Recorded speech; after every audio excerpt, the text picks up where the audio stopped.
m'appelle Tournebise, j'ai 23 ans. Je suis étudiante en agronomie et agroécologie.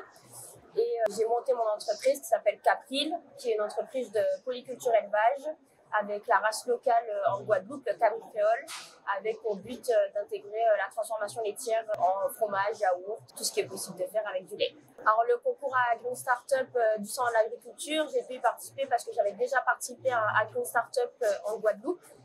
Et mon projet avait plu, j'avais eu la première place et après 1 an de réflexion et de travail, le projet était un peu plus mûr. Donc j'ai pu m'inscrire à Green Startup du sang de l'agriculture et être sélectionnée parmi les 7 projets. Et mon projet, il est innovant parce que ça sera la première ferme polyculture élevage en Guadeloupe avec transformation laitière de la race locale. Et le but est de créer vraiment toute la filière laitière en Guadeloupe. On reste dans le même objectif de créer de l'emploi, créer de l'innovation, créer une valeur ajoutée dans nos régions insulaires, donc les dom-toms, les outre-mer, avec la mise en place de tout ce qui est transformation aussi au sein de nos territoires.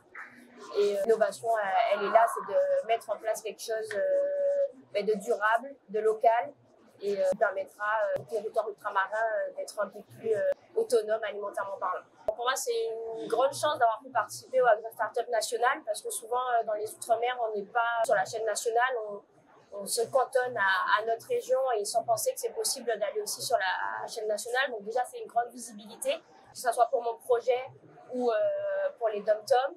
C'est une grande chose que les chambres d'agriculture aient décidé de me choisir moi pour mon projet Capril. Et ça permet une visibilité, rencontrer des gens, se créer du réseau, partager aussi son expérience pour savoir ce qui va pas. Le concours à Green Startup, c'est aussi ça. Pendant la première journée de préparation à la chambre d'agriculture, le but c'était de challenger le projet, voir ce qui allait pas, de comprendre les limites du projet, les freins et comment les lever. Donc ça nous permet d'avoir vraiment un grand réseau et puis un avis extérieur.